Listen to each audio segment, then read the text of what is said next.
kuvugisha ababyeyi bawe, ukaganiriza ababyeyi bawe, udafite akaganiriza abantu bakuru yizeye kandi yumva bamuhumuriza. Gusenga rero nubwo ari byiza cyane, bitanga amahoro no kubaho wishimye. Nta muntu ukeneye kubaho ababaye, ariko ntabwo ariko bimeze. Ubuzima ni projet, ugenda ukoraho akantu, sibyo?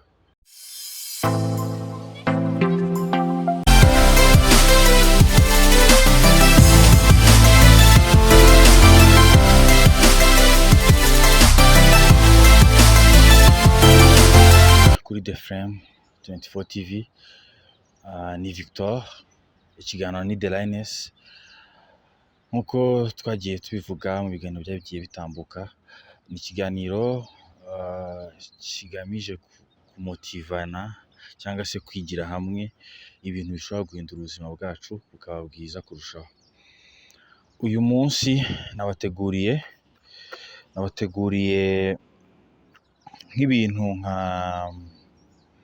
12 bishobora guhindura ubuzima bwawe mu mezi 2. Ati nabigenza gute? Ko hari igihe umuntu ubwe ku giti cye uba usanga afite ibintu ahoramo buri munsi, ariko nawe azi ko bimwicira ubuzima nyine tu, ariko byaramunaniye kubireka. Naratekereje rero, ese nta kuntu twakwigira hamwe, kurebera hamwe imyitozo yakufasha kugira ngo bwa buzima bwawe uhoramo buri munsi, aho ukifuza ko hari intambwe ushaka gutera mu buzima bwawe nyine tu.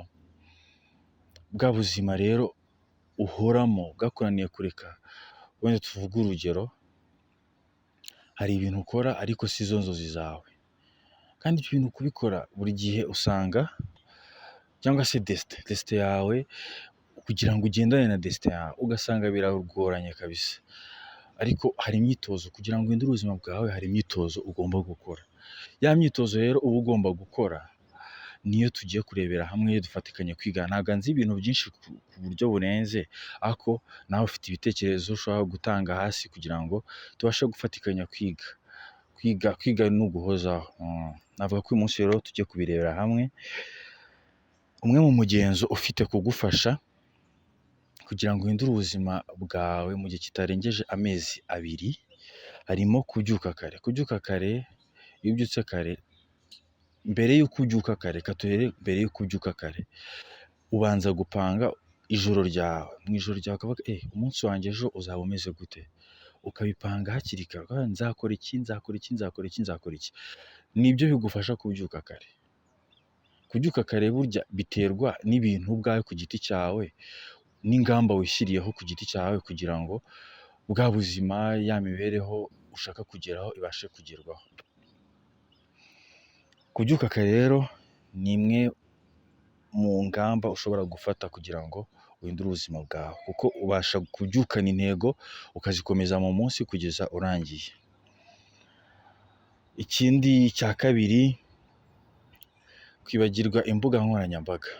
Hari igihe usanga imbuga nkoranyambaga nta kamaro zigufitiye ahanini, ugasanga usipendinga umwanya munini cyane uri kuri za Facebook, uri kuri za Instagram, uri kuri za YouTube. Mu by'ukuri ibyo urimo urareba wowe, bo barimo barunguka, umwanya wawe urimo urawubahereza. Ikintu gihenze uyu munsi ni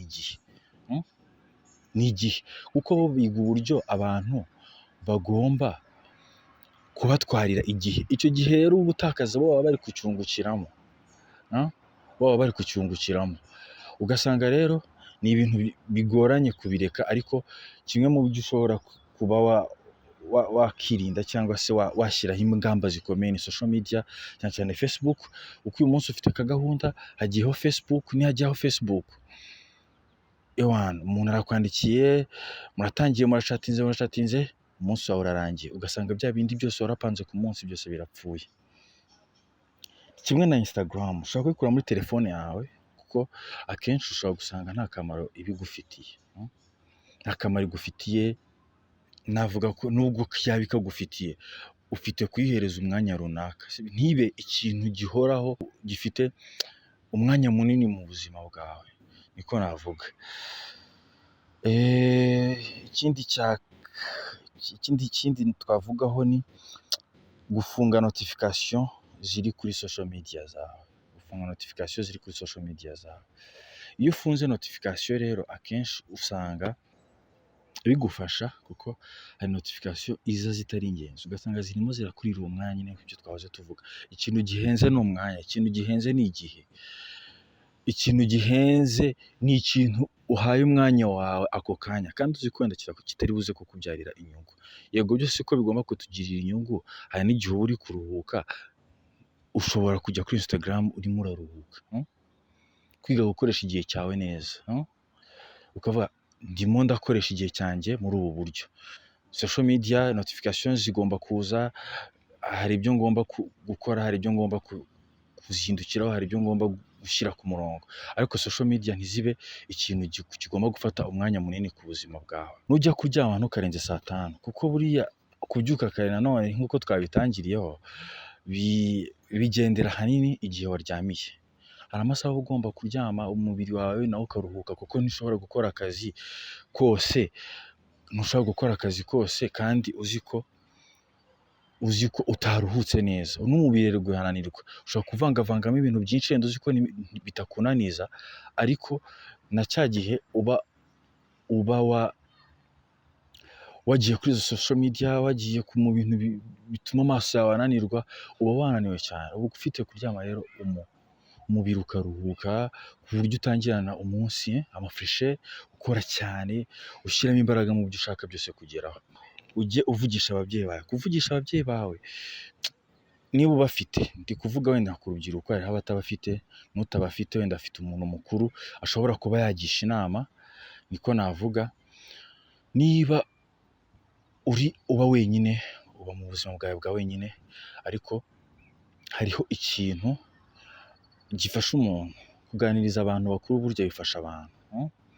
Bifasha abantu mu buryo bushoboka ubwo aribwo bwose. Kuko abantu bakuru baba bafite byinshi bakubwira, baba baranyuze muri byinshi, baba baranyuze mu bintu bikomeye, ariko kubera experience y'ubuzima baba bafite bashobora kugusangiza, bashobora kukubwira byakunda, gerageza ibi ngibi n'ibi, bakakugira inama zikubaka.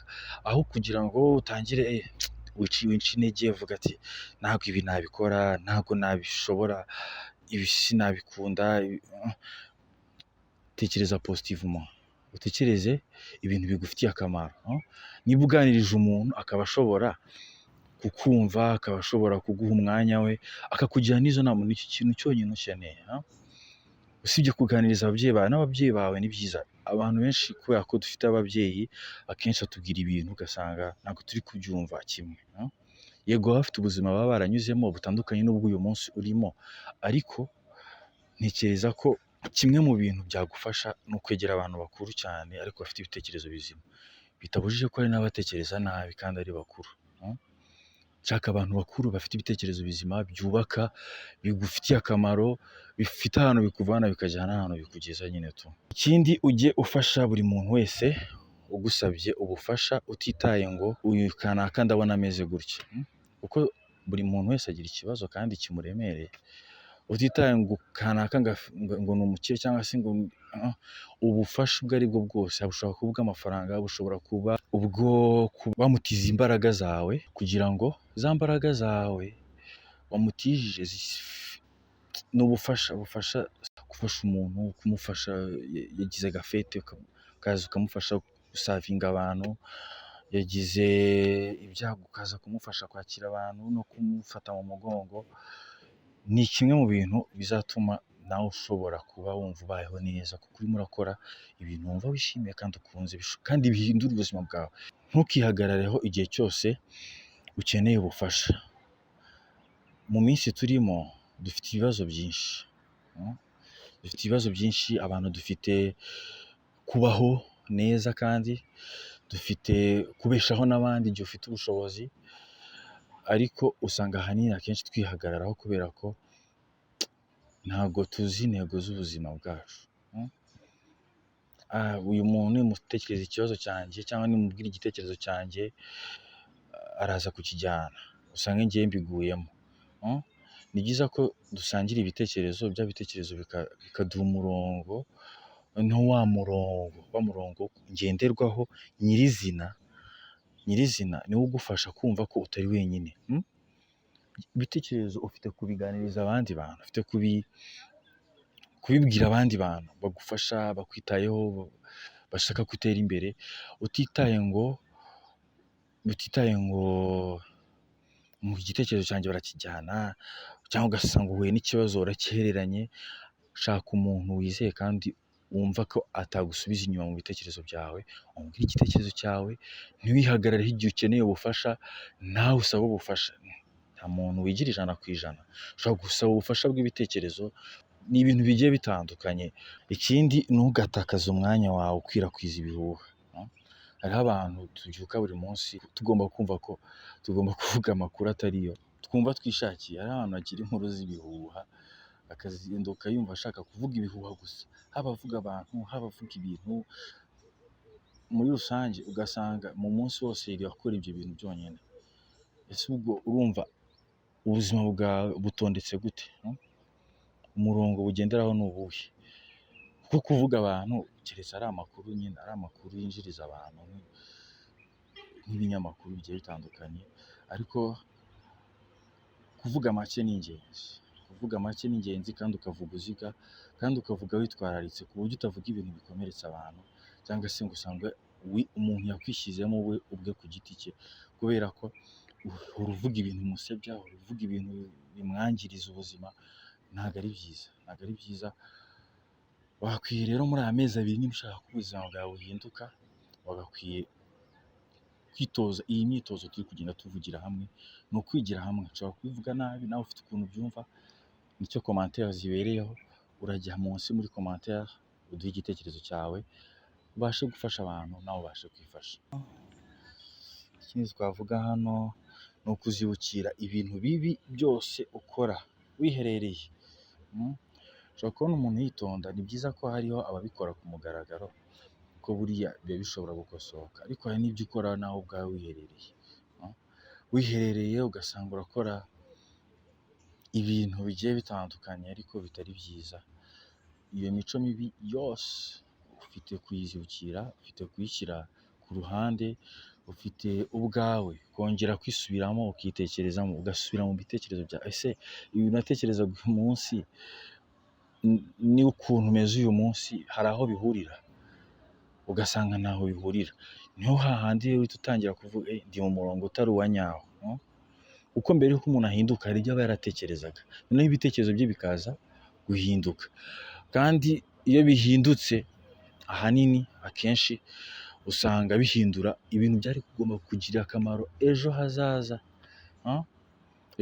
Ugasanga ejo hazaza hawe uhaciyemo ibice, kuzongera gusubirana bya bice rero by'ejo hazaza hawe. Ejo hazaza umuntu arahatwara, niko twavuga. Nimba hari ibyangiritse uyu munsi, wicika intege. Kuba byangiritse si ikosa ryawe, kandi ubizi ko nta atari ikosa ryawe, ahubwo ushaka uburyo bigomba gukosoka. Baravanga ingeso ntikira, ipfa na nyirayo yapfuye. Ariko ntabwo ariko bimeze. Ubuzima ni projet, ugenda ukoraho akantu, sibyo? Ugenda ukoraho akantu. Uyu munsi hari ibyo ufite, uyu munsi hari aho uri, hari ibyo wishimira byagezweho. Ni ukubera ko ubuzima ni projet, nyine ugenda ukoraho akantu. Aho uyu munsi hari ibitagenda neza, aka kantu ngomba kugakosora, ukakandika cyangwa se ukagashyira mu ngamba ugomba kugenderaho muri iyo minsi, kugira ngo icyo kintu kiveho burundu, kubera ko nta kamaro kigufitiye, kubera ko nta buzima bwiza kiguhereza, uba ufite kukireka. Rero hari ibintu bibiri nashatse ko dusorezaho, navuga ko niho ibyo bintu byose bizingiye. Kugira impuhwe. Usanga abantu muri iyi minsi twese twaribagiwe ko turi abantu, ugasanga turirebaho cyane kurusha uko tugira ubumuntu, turatekereza inyungu zacu cyane kurusha uko dushyiraho ubumuntu. Navuga ko si byiza, ntabwo ari byiza. Twagakwiye gushyiraho ingamba z'ubuzima bwacu ziduteza imbere, ariko tugashyiramo ubumuntu, tutibagiwe ubumuntu, kuko ubumuntu ni ikintu gikomeye cyane. Kugira impuhwe ni ikintu gikomeye cyane, kuko inshuro nyinshi uzagira impuhwe nawe uzasanga bazikugirira. Wenda bishobora no kutakugarukira, si ngombwa ko ibyo wakoze byose bikugarukira, ariko wowe ugashyira imbere icyo kintu cyitwa ubumuntu, kugira impuhwe. Iyo ugira impuhwe ntiwifuza ko mugenzi wawe ababara, iyo ugira impuhwe ntiwifuza ko ubuzima bwawe buhinduka nabi, iyo ugira impuhwe uhora wishimiye ubuzima, niko navuga. Wishimiye ubuzima. Kugira impuhwe rero ni kimwe mu bintu byagufasha guhindura ubuzima bwawe, ukabaho wishimye, ntuhore mu maganya, ntuhere mu marira, ahubwo bikagufasha gutwaza ubuzima bwawe neza, bikagufasha kugira icyizere cy'ubuzima muri rusange. Gusenga nicyo kibisoza byose. Gusenga nicyo kibisoza byose byose byose, ibyo wakora byose. Ni kimwe mu bintu byagufasha guhindura ubuzima bwawe, haba hasi cyangwa hejuru, haba umeze neza cyangwa waba utameze neza. Navuga rero gusenga kuko aricyo kintu ushobora gusanga ahanini twirengagiza ku buzima bwacu. Aho nigeze kuvuga cyane cyane ndabwira nk'abantu tungana b'abajene, kuko abamama bo usanga basenga, abapapa basenga, ariko hari n'abadasenga, kandi nabo byaba byiza bihatiye gusenga, kuko gusenga bitanga ubuzima, bitanga icyizere cy'ubuzima, bitanga imibereho myiza, kuvuga neza, kugira izo mpuhwe twavugaga, kubaho witwararika ibintu byose bishobora kwangiza ubuzima bwawe. Ni byinshi gusenga bizingiyeho. Ushobora gusenga ku giti cyawe, kuko nabyo bifasha ubuzima bwawe, kwa kundi byagufashije bikagenda bigafasha n'abandi benshi, kuko uzabikundisha abana bawe, uzabikundisha inshuti zawe, uzabikundisha abo muhuye bose, bagukureho izo mbuto zo gusenga. Gusenga rero nubwo ari byiza cyane, bitanga amahoro no kubaho wishimye. Nta muntu ukeneye kubaho ababaye, kandi ibintu byose umuntu arabikorera. Ikiganiro ni The Lioness, mugezweho nanjye Victor. Gukora subscribe wabikunze ibiganiro byacu, ubu dufashije gukora share, ukaba ufashije bagenzi bawe, ubonye ibintu ari byiza bishobora gufasha bagenzi bawe. Nkwibutsa ko twari turimo turarebera hamwe bimwe mu bintu byahindura ubuzima bwawe mu mezi abiri yonyine, ukabasha guhindura ubuzima bwawe. Bya bindi byakunaniye, bya bindi uzi ko bidakunda, bya bindi uzi ko bigoranye gukora, ukabishyira mu bikorwa. Ni umwitozo. Nta mukinnyi ujya mu kibuga ngo amenye gukina ari uwo munsi akigiyemo, amenye gukina ibishobora gutanga umusaruro, ahubwo ahora yitoza buri munsi, ahindura mistake, ahindura amakosa yakoze mu kibuga, ahindura bimwe mu bishobora gutuma aba umukinnyi mwiza nyine. Ubuzima rero ni nko gukina umupira, bisaba ko uhindura buri munsi akantu, uhindura buri munsi, ugahindura ibitameze neza ku buzima bwawe, ugahindura ibimeze neza ku buzima bwawe, ukabisangiza abantu. Nyine nawe ujye muri commentaire uduhereze agakomenti kameze neza, kari positive, gashobora kudufasha. Nyine turi kwigira hamwe. Ikiganiro The Lioness, ntago nza kubabwira ngiye gusa ibyo ntekereza gusa, ahubwo namwe mufite uburenganzira bwo kuvuga muri commentaire, kandi abantu barazisoma cyane. Nazibasubiriramo rero kugira ngo tubashe gusoza. Yego, ikintu cya mbere ukwiye gukora nk'uko twagiye tubivuga haruguru, ni ukubyuka kare. Icya kabiri ni uguha umwanya ukwiye social media zawe. Icya gatatu ni ukuryama kare, kuko bituma uruhuka, umubiri wawe ukaruhuka. Icya kane harimo kuvugisha ababyeyi bawe, ukaganiriza ababyeyi bawe, udafite akaganiriza abantu bakuru yizeye kandi yumva bamuhumuriza. Hakabamo gufasha buri muntu wese uje ugusaba ubufasha. Ni kimwe mu bintu bituma n'ubuzima bwawe buhinduka. Uzi ariko ukuntu biryoha, kanaka ari kukubwira ngo uyu muntu yaramfashije kandi Imana izamuha umugisha. Ni byiza cyane kumva uri kuvugwa neza kubera ibyiza wagiye ukora. ikindi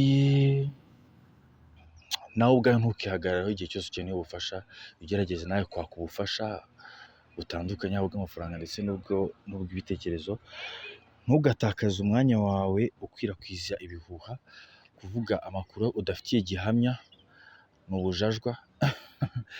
Ubujajwa rero nabwo ukwiye kubwirinda, ukwiye kwiha umwitozo wo guceceka, ugaha umwanya ibintu bigufitiye akamaro, right?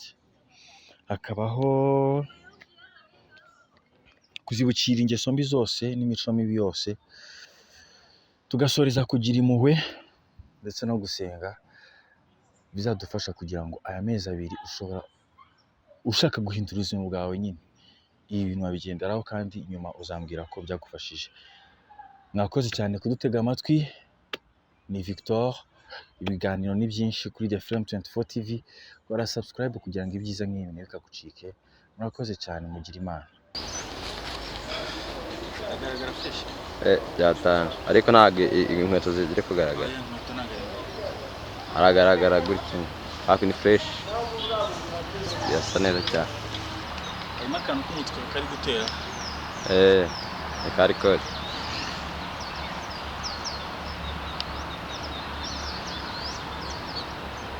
kugaragara.